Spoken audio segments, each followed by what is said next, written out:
कश्मीर में आतंकी हमला हुआ और उसके फौरन बाद मोदी जी ने आज बिहार में रैली कर दी। बिहार के मंच से ही पाकिस्तान को धमका दिया और जनता ने भी ताबड़तोड़ तालियां पीट दी। जो लोग भी मोदी जी की पॉलिटिक्स और बिहार के हालत को समझते हैं, उन्हें खूब समझ में आ रहा है कि पाकिस्तान को धमकी देने के लिए मोदी जी को बिहार क्यों आना पड़ा। उन्हें बिहार इसलिए आना पड़ा ताकि बिहार की जनता से राष्ट्रवाद के नाम पर वोट बटोरा जा सके। तो यूपी में काबा वाली नेहा सिंह राठौर को तो आप लोग जानते ही होंगे और उनके अंदाज को भी जानते होंगे कि भैया वो गाना गा गा के सरकार से कैसे सवाल कर लेती हैं, चाहे वो राज्य सरकार हो और चाहे वो भारत सरकार हो यानी केंद्र की सरकार हो। हम बता दें आपको, हाल में ही पहलगाम हमला हुआ है जिसको लेकर वो लगातार सवाल कर रही हैं। किससे? सरकार से, चौकीदार से, जिसमें वो कहती नजर आ रही हैं कि आखिर इंटेलिजेंस फेलियर हुआ तो हुआ कैसे, सुरक्षा में चूक हुई तो हुई कैसे। मगर वहीं दूसरी तरफ वो ये भी कहते नजर आ रही हैं कि एक तरफ हमारे देश में इतना बड़ा हमला हुआ, वहीं दूसरी तरफ हमारे देश के प्रधानमंत्री नरेंद्र मोदी जी बिहार के मधुबनी में रैली करने पहुंच जाते हैं। उसी के साथ साथ वो ये भी कहती नजर आ रही हैं कि पुलवामा जो हमला हुआ था उसके बाद नरेंद्र मोदी जी ने वोट मांगा था पुलवामा के शहीदों के नाम पर, और यहां अभी 22 अप्रैल को हमला हुआ है, 23 और 24 को बिहार में पहुंच जाते हैं रैली करने प्रधानमंत्री नरेंद्र मोदी जी, और वहां की धरती से दहाड़ने लगते हैं कि आतंकवादियों को ये कर देंगे, वो कर देंगे, वगैरह वगैरह, और वो पूरी तरीके से बिहार चुनाव से जोड़ रही हैं, जिसके चलते वो सोशल मीडिया पर काफी ज्यादा ट्रोल की जा रही हैं।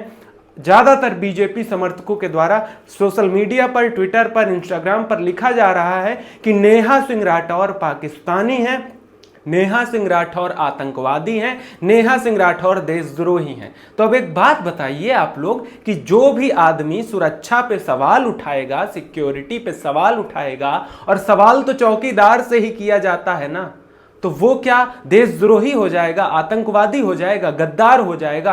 वहीं दूसरी तरफ एक और एंगल है कि पाकिस्तान के कुछ ट्विटर हैंडल्स पर उनकी वीडियो को शेयर किया जा रहा है और शेयर करके लिखा जा रहा है कि बिहार चुनाव मोदी वगैरह वगैरह, जो भी उन्होंने अपने वीडियो में बोला था, और उसका स्क्रीनशॉट निकाल के जो भी बीजेपी के समर्थक लोग हैं वो सोशल मीडिया पर पोस्ट कर रहे हैं और लगातार कह रहे हैं कि नेहा सिंह राठौर आतंकवादी है, पाकिस्तानी है और ये उग्रवादी है। लेट सपोज आपका एक परिवार है और आपके परिवार में कई सदस्य हैं और आपके घर के चारों तरफ सिक्योरिटी लगी हुई है, और सिक्योरिटी लगी होने के बावजूद आपके घर के परिवार में एक सदस्य की हत्या हो जाती है। हत्या होने के बाद आप सबसे पहले क्या करेंगे? चौकीदार से ही तो सवाल पूछेंगे कि चौकीदार घर में रात में चुपके से कोई घुस के आया और कैसे हत्या कर दी। लगातार सवाल करेंगे किससे? चौकीदार से। तो यहां नेहा सिंह राठौर सत्ताधारियों से ही तो सवाल कर रही हैं। और हम बता दें आपको, हमारे देश में एक नया ट्रेंड चल गया है। क्या ट्रेंड है कि अगर सत्ताधारियों से सवाल करो, रूलिंग पार्टी से सवाल करो, तो भैया आप आतंकवादी हैं, देशद्रोही हैं, उग्रवादी हैं, पाकिस्तानी हैं, और एकदम प्रूफ कर दिया जाएगा, सर्टिफिकेट बस देना बाकी रह जाएगा। कुछ उसी तरीके नेहा सिंह राठौर को प्रूफ किया जा रहा है कि ये एंटी नेशनल हैं। क्यों? क्योंकि इनके वीडियो पाकिस्तान में शेयर किए जा रहे हैं। अब एक बात बताइए, as a creator, as a influencer, मेरी कोई वीडियो पाकिस्तानियों को अच्छी लग जाती है और वो अगर शेयर करने लग जाएं अपने सोशल मीडिया प्लेटफॉर्म्स पर, तो क्या मैं पाकिस्तानी हो जाऊंगा, या मैं आतंकवादी हो जाऊंगा, या मैं उग्रवादी हो जाऊंगा, या मैं देशद्रोही हो जाऊंगा? भाई मेरी वीडियो सोशल मीडिया पर, इंटरनेट पर डली है, अब वो पाकिस्तान हो चाहे अमेरिका के लोग शेयर करें ना, तो फिर ऐसे तो अमेरिका वाले शेयर कर दें और दूसरे देश वाले शेयर कर दें, तो वो जो शेयर कर रहे हैं उनसे क्या मेरा कोई कनेक्शन है डायरेक्टली या इनडायरेक्टली? वो तो इंटरनेट पर वीडियो जा रही है, अब कोई भी उसे देखेगा तो पोस्ट ही करेगा। वहीं दूसरी तरफ एक बड़ा सवाल यहां पर नेहा सिंह राठौर ने यह किया है कि भाई 22 अप्रैल को दोपहर 2:45 पे हमला होता है और 23 अप्रैल बीच में और 24 अप्रैल को बिहार के मधुबनी में प्रधानमंत्री नरेंद्र मोदी जी रैली करने पहुंच जाते हैं, जबकि उत्तर प्रदेश के कानपुर में भी उनकी रैली थी, मगर वहां पर वो रैली नहीं करते, वहां पर रैली रद्द कर देते हैं, कहते हैं हमला हो गया है, मतलब रीजन दिए जाते हैं कि भाई हमला हो गया, देश शोक में है, इसलिए रैली को रद्द कर दिया गया है। मगर बिहार के मधुबनी में आकर प्रधानमंत्री नरेंद्र मोदी जी नीतीश कुमार के साथ रैली करते हैं और उसको एक आयोजन बोला जा रहा है कि भाई नेशनल पंचायती राज को लेके कार्यक्रम था वगैरह वगैरह। अगर उसको लेके कार्यक्रम था तो भाई ये इतनी बड़ी बड़ी सौगातें क्यों दी जा रही थी बिहार के लोगों को? न्यूज़ आर्टिकल्स में आप लोग एक बार नजरें दौड़ाइए, देखिए कैसे पीएम हरी झंडी दिखा रहे हैं, कहीं पर लिखा है कि बिहार के लोगों को दी सौगात, और उसी के साथ साथ वो बिहार की धरती से दहाड़ते भी नजर आ रहे हैं कि आज देखिए प्रधानमंत्री नरेंद्र मोदी जी हमारे बिहार जा रहे हैं और बिहार की धरती से कुछ करेंगे बड़ा ऐलान। और ब्रेकिंग न्यूज बनकर आ गई और पूरा का पूरा मेन स्ट्रीम मीडिया इस चीज को कवर करने लगा। अब एक बात बताइए, हमारे देश का प्रधानमंत्री पिता तुल्य बोला जाता है।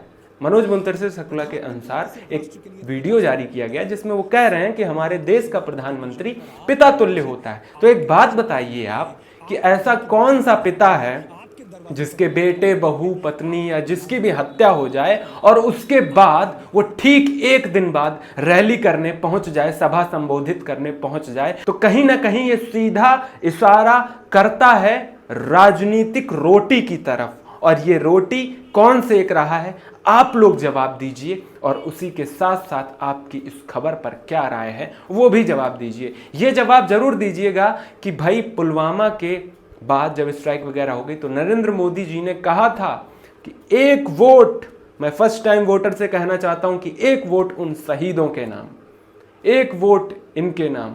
तो ऐसे उन्होंने वोट मांगा था और राजनीतिक माहौल और एक चीज क्रिएट की गई थी जिसके चलते नरेंद्र मोदी जी पर लगातार आरोप लगते हैं और वही आरोप फिर से लगने लगा है। हाँ, एक चीज और हमसे छूट गई है, वो हम आपको और बताना चाहेंगे। एक वीडियो सोशल मीडिया पर बहुत तेजी से वायरल हो रहा है जो बिहार के मधुबनी का ही है, जिसमें प्रधानमंत्री नरेंद्र मोदी जी बैठकर नीतीश कुमार के साथ थोड़ी बहुत मुस्कुराहट दिखा रहे हैं। वीडियो आपकी स्क्रीन पर देखिए, इस चेहरे की नजाकत को, मुस्कुराहट को। अब पता नहीं ये क्या बयां करना चाहती हैं, नीतीश कुमार का चेहरा हो या नरेंद्र मोदी जी का।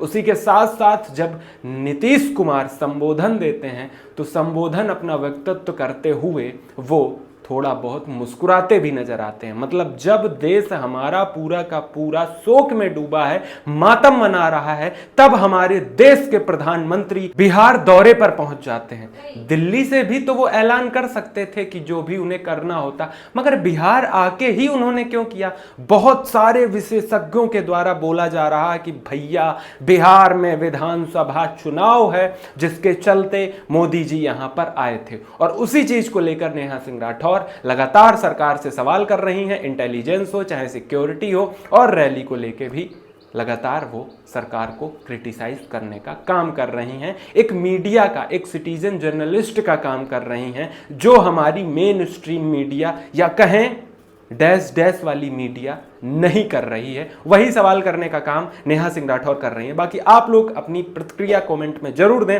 और सब्सक्राइब कर दें हमारे YouTube channel the diplomatic India को। ऐसे ही सच्चाई के साथ हर एक खबर को हम दिखाते रहेंगे, चाहे वो प्रोपेगेंडा बेस्ड हो, चाहे वो प्रोपेगेंडा बेस्ड ना हो या किसी के लिए तैयार की जा रही हो। धन्यवाद। जय हिंद, जय भारत।